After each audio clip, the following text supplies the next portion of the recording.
Welcome. My name is Julia Reichel. I'm the co-chair of the Catskills Addiction Coalition, and I'm delighted to have you here today for this session. We will be talking with Amanda Martin Decker of the Alcohol and Drug Abuse Council of Delaware County. We'll be giving a presentation about intentional well-being, a look at chronic stress and strategies to promote resilience, which is a very topical topic at this time in our lives, as I'm sure we all feel. A few housekeeping issues. We will have evaluations and certificates of attendance at the end of this session. I've already posted links to them in the chat box. Please fill them out. We really welcome your feedback. We are holding space to have engagement and discussion, but we do ask that you put your questions in the chat box and Amanda will come to them in the end. I'll be monitoring the chat box for any questions or comments. This space is for learning and engaging with each other. We come here in the spirit of inquiring and respect. And so all questions are welcome and we're excited to learn. And it's important to provide assurance that when we have questions or comments, what we all want is to learn the truth and to learn together. Okay, with that said, I'm going to let Amanda take it away. Good morning. So intentional well-being. One thing that, we've got some latecomers. I'm entering them in. So I do work for the Alcohol and Drug Abuse Council of Delaware County, ADAC, and our team, there we go. We're an information, education, and referral service. We are located on Main Street in Delhi. And this is our team right here. Mary is our executive director. There's me, Val, Seth, Jamie, Ashley, Derek. Anytime you stop into the office or call, you're going to talk to one of these people right here. So we are a small group. And we're all a part of this community, and we like to find out what it is that people need to help them be their best selves, to be the most productive community member, and how we can lift and support each other. So this presentation falls under the category, when we look at the continuum of care, we are the prevention side of this. So the entire bridge is promotion, prevention, treatment, and recovery. And the promotion part, if you notice on the bottom, goes the entire extent of the way. And that's simply because if we want health, we must promote health. And that's what we like to do in our community, not just for ourselves and our family, but for our neighbors. So our focus area in prevention is to promote well-being and also to prevent mental and substance use disorders. So that's kind of the focus of what we do in Delaware County concerning prevention.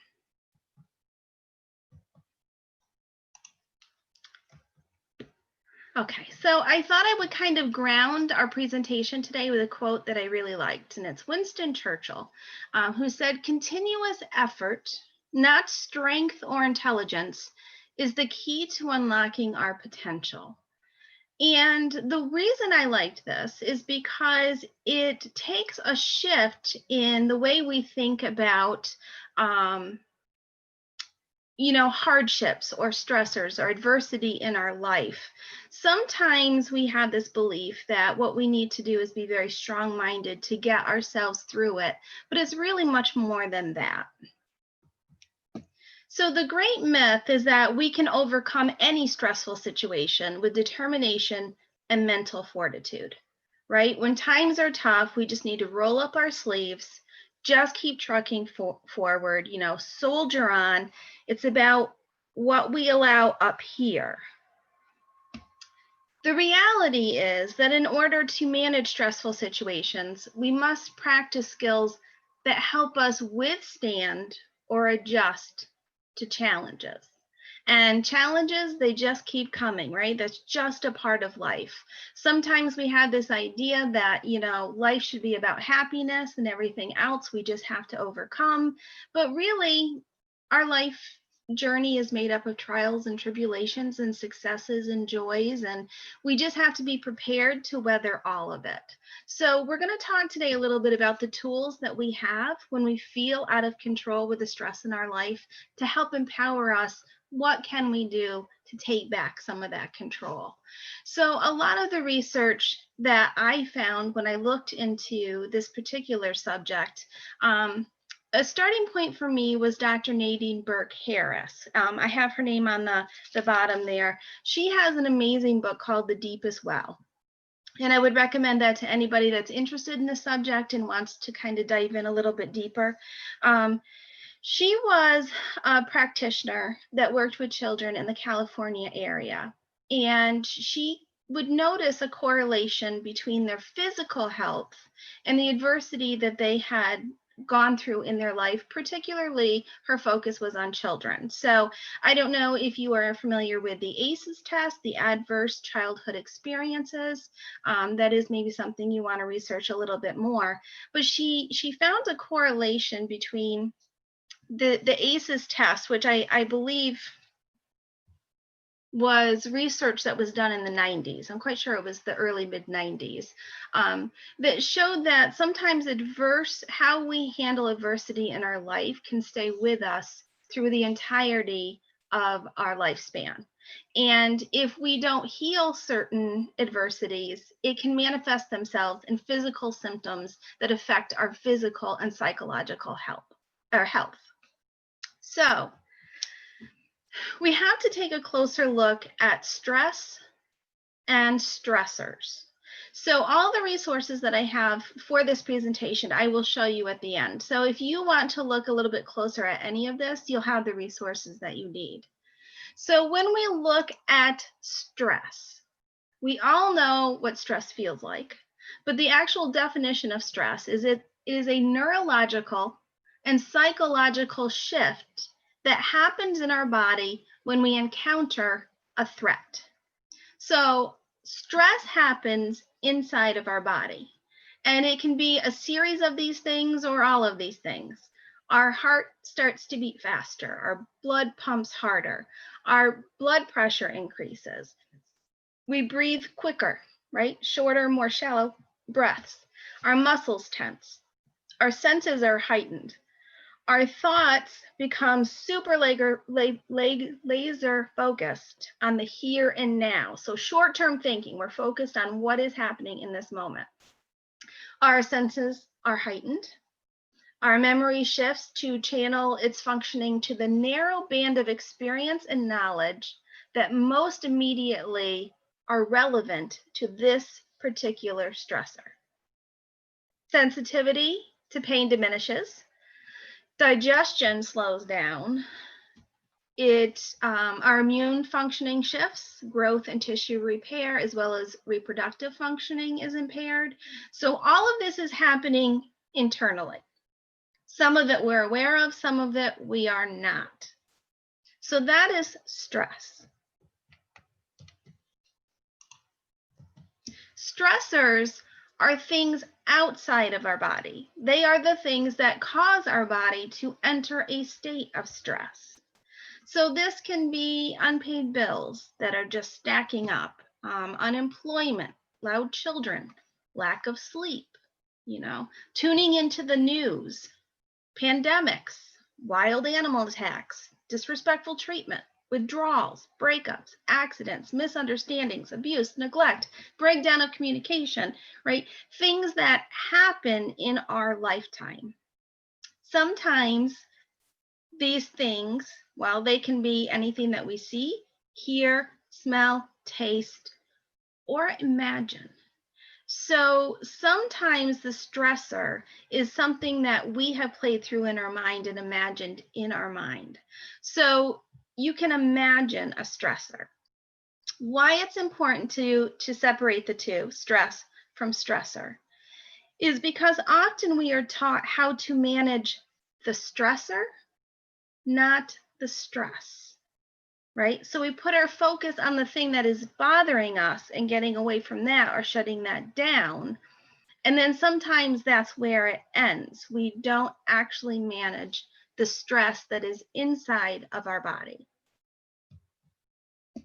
So lucky for us, there's been a lot of research on stress and how it affects the body. And Dr. Daniel Siegel is a psychiatrist, an author, a co-founder of the Mindful Awareness Research Center at UCLA. And he did a lot of the research for us.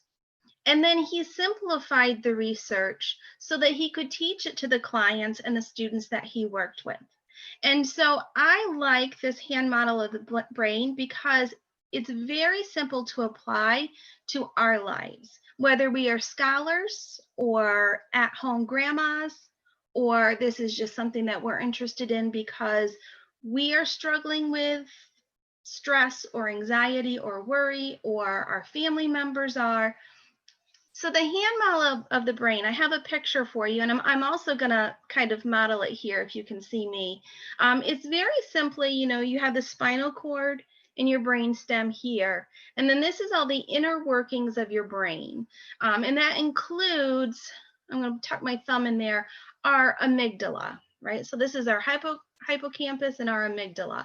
Our amygdala is where we house a lot of our emotions. And this can be where we store stress, worry, anxiety here in this amygdala. And then we have our cerebral cortex. So if we close this so it kind of resembles a brain, this right here is our prefrontal cortex. So this is where we house our executive functioning skills. So this is where we have our logic, our reason, problem solving skills, decision making skills are here. So what happens to most of us throughout a typical day is we fluctuate between these two particular stages. So this is called the flipped brain state. So when this happens, right, the main player on the stage is our emotions, right? And that could be worry, that could be fear, that could be stress, anger, frustration, any emotion that we feel. When we are calm, right, relaxed and alert, that is when we are kind of operating out of the executive functions in our in our brain. So as you can imagine, as we go back and forth through these things, these two stages, right here when our emotions are in control, it is important that we take this time to acknowledge the emotion that we're feeling, but that we calm ourselves so that we can actually enter the best brain state for functioning and solving problems. So these are the two stages we're going to talk about a lot today. So flip state, very important state. It helps us tune into our feelings, even unconscious feelings, things that we just know that something's up. Our body keeps sending us this signal. We know that there's something going on because we do not feel relaxed and alert. So even if we can't pinpoint that feeling, and that's certainly, a skill that we get better at as we get older, our body, whether we can recognize what exactly that emotion is, our body is just simply giving us a signal that we must calm ourselves so that we can deal with a situation. So flip state, optimal state. So we are relaxed and alert, and this is the best state for us to problem solve, decision make. And I talked a little bit before about our brains being pattern seeking. So when we have a pattern seeking brain and we enter something like a pandemic, some of the patterns that our brain has relied on no longer serve us. So we have to find new patterns to replace the ones that we have lost. Now, brain patterns can be positive, negative, neutral, but certainly somebody that maybe spends a lot of their time, they want to be informed, so they watch the news just around a loop to stay informed. They can also, the news is relatively negative, I would say most of the time, depending on your source. And if you take in all that negativity, you can rewire your brain to see things through a very negative lens. The same thing can be if you only allow positive things in, right? And you won't acknowledge some things that maybe have a negative weight to them. You can actually develop patterns of what's called toxic positivity, where you are actually not being grounded in what is happening, but this false sense that everything's going to be okay. If I just keep trucking forward, everything's going to be okay. And maybe that pattern doesn't serve you anymore. So it's good news that our brains are pattern seeking, because that means we have some control in our life, especially in the times of chronic stress, when the stressor outside of our body is unrelenting. And so it's not just, we can't manage that stressor, so we can manage the stress. So best ways to calm ourselves, and some call this completing our stress cycle. So when we need to not only calm ourselves down from a flip state, right, but we need to address the stress that is being held in our body. These are really the most common suggestions to help you release that stress, so you are not storing it up. And if we went back to the stress slide, we would see those are things we don't want to hold on to. We don't want to stay in that flip state where our heart rate is elevated, our blood pressure is pumping harder, right? Because long term, this could affect our heart health, right? So this has a very serious consequence if we keep that stress trapped inside. So ways we can release some of that stress. Physical activity is hands down the most effective way to get stress out of your body. So I know some people that run every day as a way of managing their stress. I am not a runner. I do not I think that would stress me. So I have to think of other ways to move my body. And one thing I do love to do is I love to walk my dogs. So that is a way for me to get that physical activity. And I try to walk every single day. And I try to be intentional about it now, because now I know what it is doing. People have always said, you should exercise 30 minutes a day, but I never knew the why. And that's why I love this research. For me, it was a piece of that puzzle that I was missing. Why do I have to move every day? Is it just to look good? Like, what is going on? When I know that this can actually help me manage the stress in my life, it takes on an intentional purpose. Another thing that people can do, breathing is very important. And once again, people used to tell me, breathe, you'll be okay. But I didn't understand how breathing was going to help me, because I felt like I was doing a pretty good job at breathing. But breathing, when it is intentional, serves a purpose. And breathing, the 4-7-8 breathing, if you're familiar with that, it's, an intake through the nose to the count of 4. You hold to the count of 7, and then you exhale through the mouth to the count of 8. And the reason breathing in that pattern helps is, one, your brain is pattern seeking and you're giving it a pattern. So your brain likes that very much.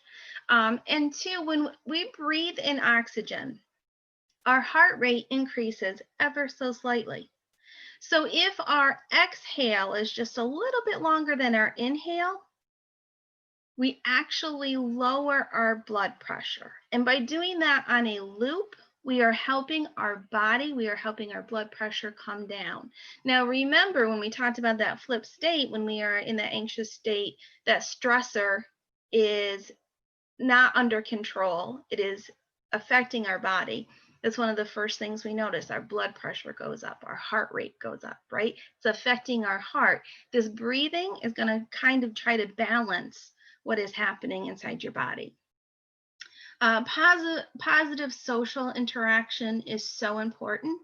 And I know that this is something that sometimes people kind of struggle with right now, in if they're in quarantine or they haven't been able to see family because of travel restrictions, finding positive social interactions when maybe it's just, I don't know, you and your 23-year-old son pretty much in the house alone with no outlet for many, many months. Um, People can feel stressed and there can be a strain on that positive social interaction. So being intentional about the way you interact with the people that you might be quarantined with for a very long time, break out a board game, right? Try to build a positive interaction. If your family really isn't a positive source of social interaction right now, maybe you have a pet. Petting your dog is a great source of that positive social interaction. Laughter, I think it is something that in hard times we go a long time without even laughing, and we're not always aware of it. But making an effort to laugh every day, even if you're just watching a funny YouTube clip, something that makes you laugh. Affection is a really important way to complete the stress cycle. So when the stress is in your body, affection can help release that. And one thing that I know has gotten a lot of really positive feedback is this idea of, and this better be somebody you love, and you're safe to do this, offer them a 20-second hug. So hugging somebody for 20 seconds has a very distinct reaction in the body. So, and you can actually feel it. So a hug, great, feels wonderful, but that 20 seconds really does make a difference. So I challenge you to try that with somebody who is willing to do it with you, who is a safe person. And I even tell a story about how affection to my adult son helped when he was obviously in a flip state. He was upset about something that had happened with his schooling. He wasn't sure what he was going to do about it. And I could see that his mind was racing. He was starting to feel very anxious about it. And I just offered, I said, well, just sit here for a minute. I won't say anything. Do you want me to rub your shoulders? And I actually, that physical touch, rubbing his shoulders. So we sat there and watched TV, and I did that for maybe, I don't know, 2 or 3 minutes. And he just I could actually feel him relax. And he was like, I think I'm going to send an email. And he had already found a way to solve the problem on his own. He couldn't do it in that flip state, right? But that physical touch helped him get to where he needed to be so that he could problem solve. A big old cry will do that for us as well. That release sometimes helps us reach a state of calm. And creative expression is very important. I know people that journal on a consistent basis. If you are somebody that can sing or dance or paint, my hat's off to you. But trying to find a way to express yourself creatively. I do not have any of those skills, and I wished I did. But one thing I do enjoy is photography. So for me, that is a way to express myself creatively. And I love Instagram because I can kind of play around with how I want to present the pictures that I've taken. So that's creative expression that helps complete the stress cycle. So why this is important. So basically, what I want you to take away from this today is that you have to do something that signals to your body that you are safe, or else you will stay in that state of distress. And you don't want that for your body, because stress can be a short-term thing, or it can be long-term. We call that chronic stress, when the stressor is completely outside of your control, but you are being affected by it. It's very, very important that you're intentional about taking care of self. And I know sometimes we hear the term, self-care ad nauseum. So we're at the point where it just drives us crazy. And some people think self-care just seems like something that is indulgent. It's something that spoiled people do when they don't know how to manage their time. But self-care is actually something very different. And I have a couple links to some podcasts that I really like where they talk about sometimes self-care is just making that appointment for yourself that you have said, oh, I'm too busy to take care of this. You have put yourself on the back burner. So when I heard that podcast, and I'll share it with you at the end, it really resonated deeply with me because in times of stress, when I prioritize the things that need to be done, I rarely ever make the cut, right? We have to prioritize what is most important. And when you are a part of a family or a community where you are needed, it is very easy to put yourself on the back burner, but you can't stay there. Sometimes you have to be intentional. So if any of you out there need to hear it like I did, make that appointment. Make that appointment. Don't keep putting it off, right? Take care of it today. So another one of the sources that I really liked, Dr. Becky Bailey wrote a book, actually an entire evidence-based program called Conscious Discipline. And she makes the point, and this works perfectly with stress, that we must upload calm to download calm. So we ourselves must practice being in a calm state in order to help others achieve that state. They can be people we work with, they can be family members, they can be children, right? If we want to help others, we have to make sure that we practice these skills ourselves.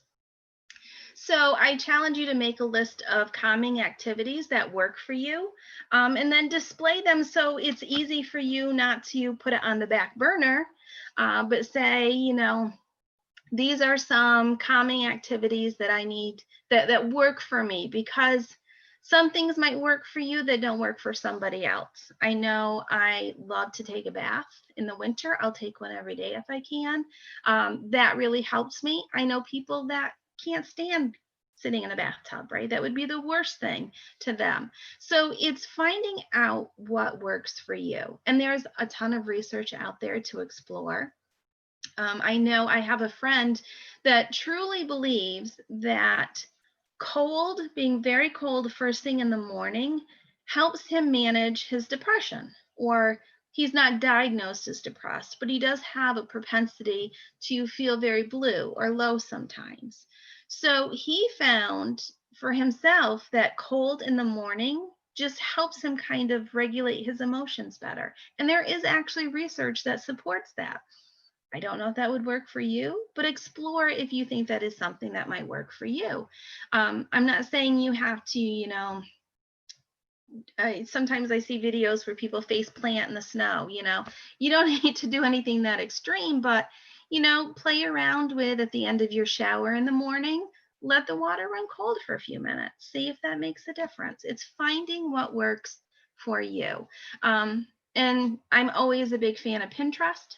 So I know that you can go on Pinterest and there's a ton of activities that you can try, spending time with pets, dancing, creating something, crafts, anything that interests you is going to help calm you. So search for helpful resources and learning opportunities like we had here today. We do have some wellness resources on our ADAC page if you're interested in learning more. And I would like to, before we kind of open it to discussion, I would like to just share. So when we are establishing positive brain patterns, this has been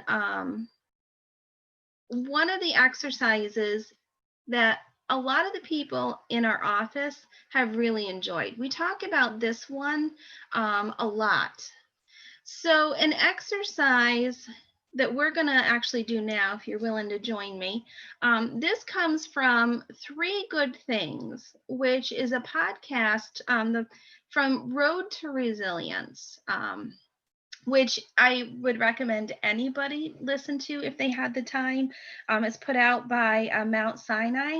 and it is full of valuable information. I know that before this pandemic, this was something I didn't do. I was not a podcast listener. I am a reader. So to me, listening to somebody talk wasn't as effective to me. But I find that I have created different, pathways for the way my brain works. And sometimes it's very calming for me when I'm in the bath to listen to a podcast at the same time, or when I'm cooking dinner to put on a podcast. So I do have a list at the end of a couple podcasts that I would recommend. But one of the activities that we can practice, this is one of our favorites, it's called savoring. So what savoring is it's really deepening and prolonging positive experiences, right? So we are actually intentionally thinking about positive things as a way to establish positive brain patterns. So savoring has three parts. There is the past component, where we reminisce about a positive experience from our past. You can look through an old photo album, right? Sometimes reminiscing like that will bring back this, positive time in your life. Maybe it was a specific vacation that you were on. Maybe it was a very positive experience in your childhood. But think back to something from the past that has a very positive pattern for you. And I know that, like, for myself, something that I've done a lot in this pandemic is I have been playing around with a photo album collection that my mother had passed on to me. And a lot of, I meant a record collection. I think I misspoke. But the record collection takes me back to a time when I was a child and I would sit at the foot of my parents' bed at night before we said goodnight, and my father listened to, Dolly Parton and Kenny Rogers. And, so listening to those records now takes me back to that very positive memory that I had then. So just taking the time to really enjoy that. There's a present component to this, savoring in the present. It can be, enjoying an amazing sunset and just taking the time to fully enjoy it without taking care of anything else. It can be, watching your kids sleep. Wow, that's something that really can fill you up with love and appreciation in that moment. Or you can just simply, certainly, savor that dessert that you are eating. Really think about the taste and then the texture and enjoying every bite. That's a way of savoring right in the moment. And then the future component is setting goals that excite you. Maybe, and this is actually kind of an important one right now, because sometimes we feel bogged down with everything that's happening in the world around us. But what is something that we look forward to in the future?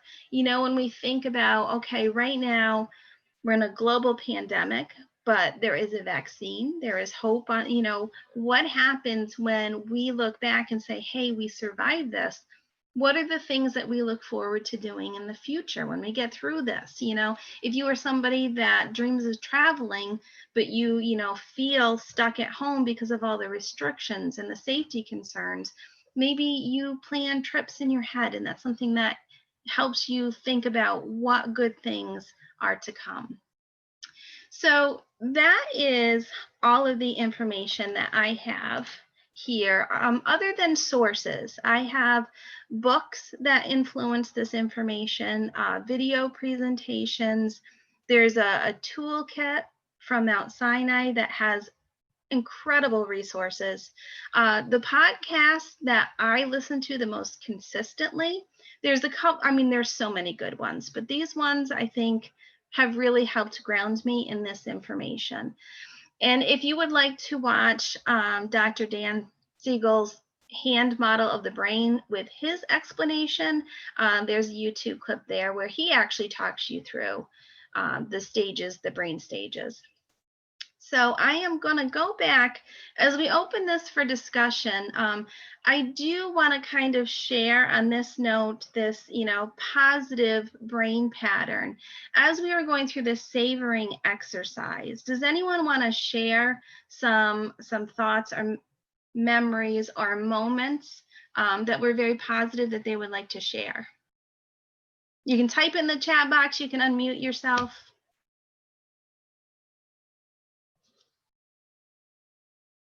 Anyone have any positive experiences?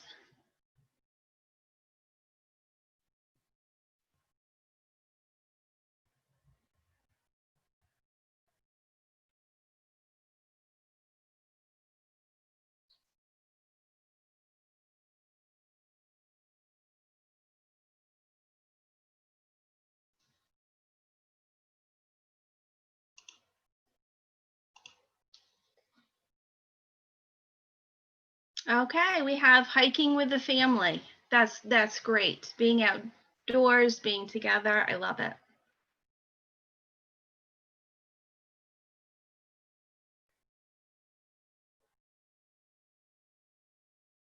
Oh, this is a nice memory. So he shares that he was, walking by someone in the mall during Christmas shopping, and he smelled what he thought was his grandmother's perfume. So our scents really do contain a memory, and it took him back to thinking of his grandmother. That's a nice memory.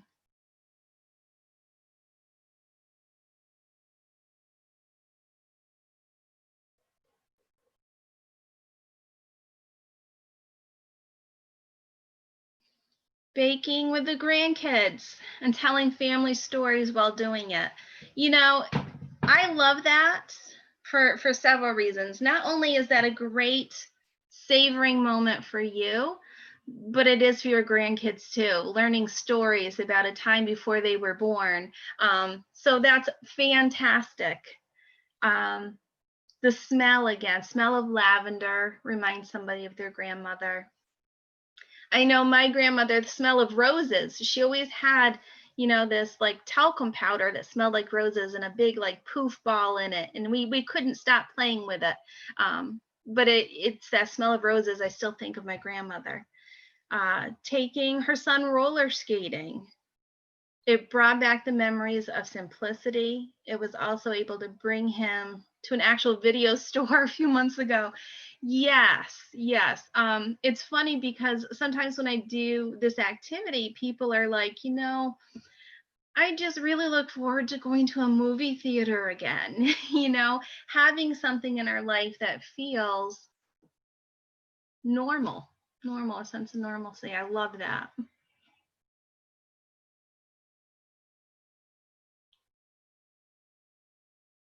No. Well, thank you for everybody that shared, there should be a roller skating rink in every town. I agree.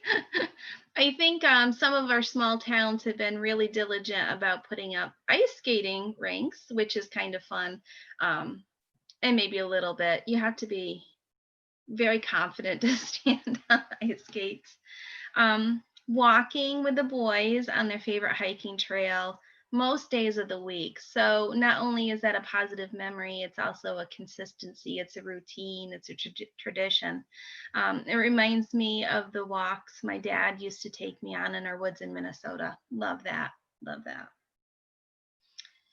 Well, thank you to everybody that shared. I will open this up for questions or anything that you want any sort of clarity on. You can type it in the chat box or you can unmute. I can go back to a slide if you need one.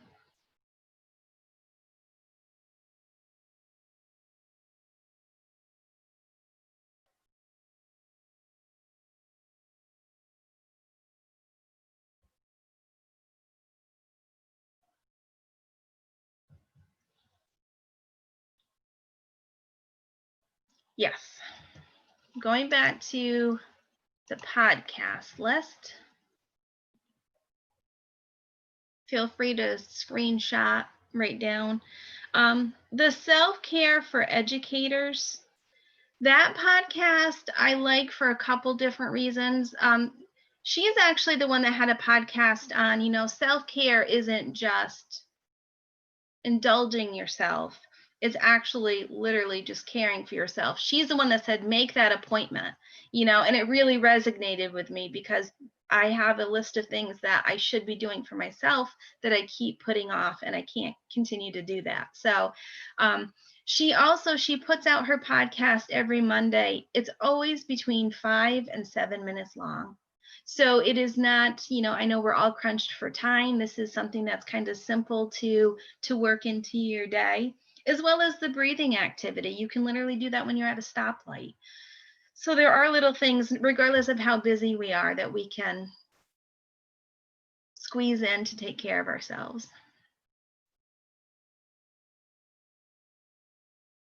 Oh, we have another podcast listener. Yay. Nursing podcast. Great. Very enjoyable. It really is. And sometimes it just kind of reminds us that, this is an incredibly unique experience that we are living. I'm not going to use the word unprecedented, but it's a reminder when we listen to this podcast that we are not going through this alone. This is a collective experience, and that is comforting and empowering in some ways.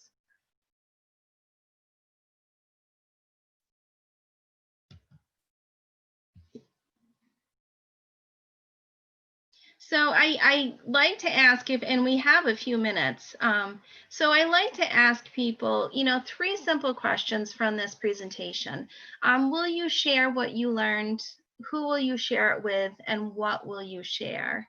Feel free to type those answers in the chat box or unmute yourself if you would like to tell us what was something that you will take away from this.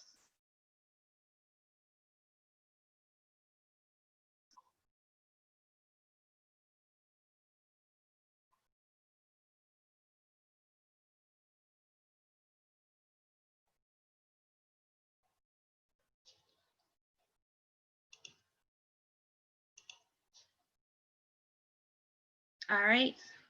Gonna check out those podcasts. Love it.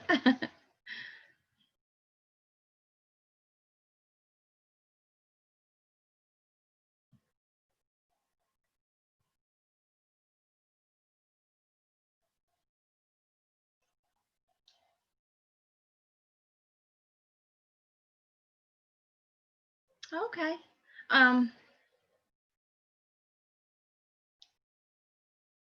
Sharing with coworkers, that's great. Oh, and I love that. I'm going to quote you. Having a spirit cleansing, ugly cry is perfectly okay and actually recommended. Uploading Calm in order to download Calm. Absolutely. Yes, the importance of finding what calms you so that you can maybe teach it to your children.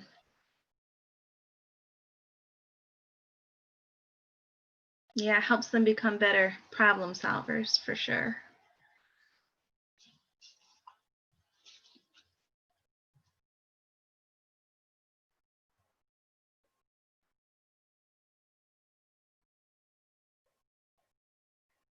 Any other thoughts or concerns or questions?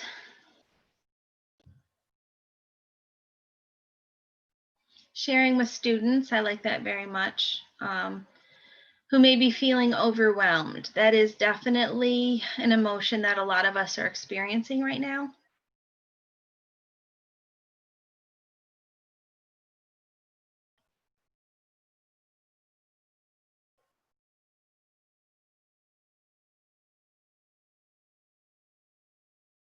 Oh, I love this. Going to share a positive brain pattern here. It is challenging to find calm because we are all so busy and there's so much to take care of. But one silver lining is in a pandemic, we have more time at home to look for those calm moments. So yes, not everything about this experience has been bad. We can take some positive things forward. I agree.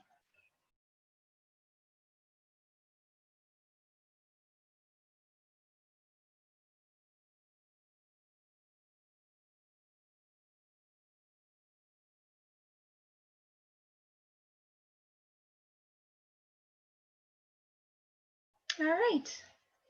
Well, thank you very much for letting me take a little piece of your day. I hope that you found this helpful. I really enjoyed spending time with you. I'm going to put the evaluation forms in the box, okay? Perfect. And we can also send everyone links to the PowerPoint presentation that Amanda shared. And does anybody else have any questions or comments?